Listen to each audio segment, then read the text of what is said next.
Kita ke informasi lain, saudara. Polisi menangkap pembunuh perempuan yang jasadnya ditemukan di Sungai Cipendewa, Cianjur, Jawa Barat. Diduga motif pembunuhan lantaran pelaku emosi usai bertengkar dengan korban.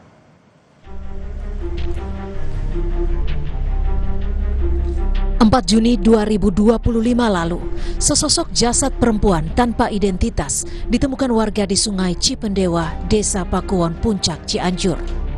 Usai dilaporkan ke polisi, jajaran Satreskrim Polres Cianjur, Jawa Barat melakukan pendalaman atas penemuan jasad perempuan tersebut.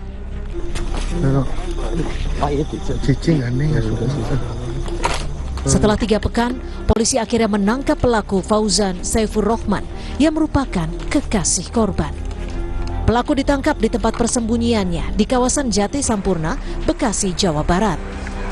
Berdasarkan keterangan tersangka, motif pembunuhan lantaran dirinya emosi usai bertengkar dengan korban Sinta Oktaviani. Tersangka mendorong korban dari jembatan setinggi 15 meter hingga terjatuh ke Sungai Cipendewa, Cianjur. Pelaku juga sempat memastikan korban tewas dengan turun ke sungai dan kembali memukul korban. Polisi memastikan tersangka dikenakan pasal berlapis serta pembunuhan berencana atas peristiwa yang menewaskan Sinta Oktaviani.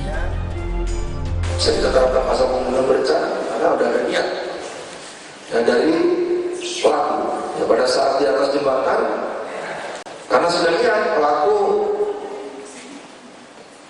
menghabisi nyawa korban dengan cara dilempar dari atas jembatan. Setelah dilempar, dipastikan lagi di bawah untuk memastikan pelaku ini meninggal atau enggak. Selain melakukan pendalaman atas kasus pembunuhan, polisi juga menyelidiki dugaan tindak kejahatan lain yang dilakukan pelaku dalam kasus ini.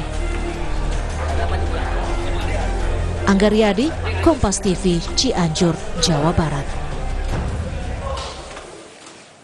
Dan sudah bergabung bersama kami AKP Tono Listianto, Kasat Reskrim Polres Cianjur, Jawa Barat. Selamat petang Pak Kasat, hingga sejauh ini penanganan dan juga pendalaman kasus pembunuhan di Cianjur ini, apakah ada kemungkinan tersangka lain? Baik, terima kasih Mbak.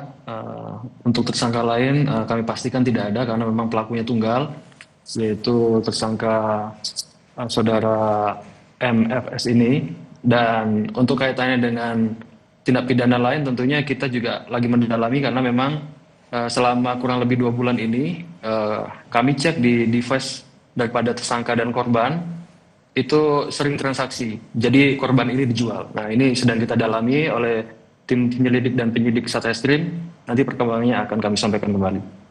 Artinya ada dugaan tindak kriminal lain dalam perdagangan orang seperti itu? Ya, seperti itu. Jadi kami monitoring bahwa diduga korban ini sering dijajakan atau dijual melalui aplikasi online. Apa hubungan antara korban dan juga tersangka? Hubungannya adalah teman dekat ya, karena memang hasil keterangan yang disampaikan kepada penyidik oleh tersangka ini memang keduanya ini tinggal bersama di kos-kosan yang berada di wilayah Kabupaten Cianjur. Terkait dugaan tindak kriminal perdagangan manusia, sejauh ini pendalamannya sudah seperti apa, Pak Kasat? Saat ini kami sedang mengecek device daripada tersangka dan korban. Kemudian tentunya kita akan uji laboratorium forensik digital, ya kan. Kemudian kita akan melakukan pemeriksaan saksi-saksi lain. Sejauh ini berapa orang yang sudah diperiksa, Pak Kasat? Saksi-saksinya? Sejauh ini sudah kita lakukan pemeriksaan sebanyak 12 orang. Oke, pelaku dan juga korban adalah teman dekat dan korban juga sempat dalam tanda kutip dijual oleh pelaku. Apa sebenarnya yang yang dipertengkarkan antara keduanya, Pak? Ya, hasil keterangan yang disampaikan oleh tersangka, namun masih kita dalami juga bahwa memang sebelum kejadian itu korban sempat ditawarkan melalui aplikasi online tapi gagal gitu, sehingga karena mungkin korban kesal akhirnya sempat memukul pelaku atau tersangka. Nah, karena tersangka ini dipukul di jalan, akhirnya tersangka emosi dan melakukan perbuatannya, yaitu melakukan pembunuhan dan dibuang di Sungai Cipendawa, Kabupaten Cianjur. Untuk tindak kriminal perdagangan manusia ini, ada berapa korbannya yang saat ini sudah diketahui? Ya, saat ini baru korban ya, karena yang kita cek hanya device-nya korban dan tersangka baru korban aja. Sudah berapa lama? Demikian pengembangan lain akan kita lakukan pengecekan kembali. Sudah Kalau berapa untuk lama lamanya, tindakan ini dilakukan? 2 bulan terakhir. 2 bulan terakhir. Jadi tersangka pulang dari Kalimantan, kemudian kenalan dengan korban selama kurang lebih 2 bulan ke belakang, Pak. Untuk pasalnya yang disangkakan, singkat saja. Yang jelas kita kenakan pasal terberat ya, pembunuhan berencana, pasal 340, ancaman maksimal hukuman mati.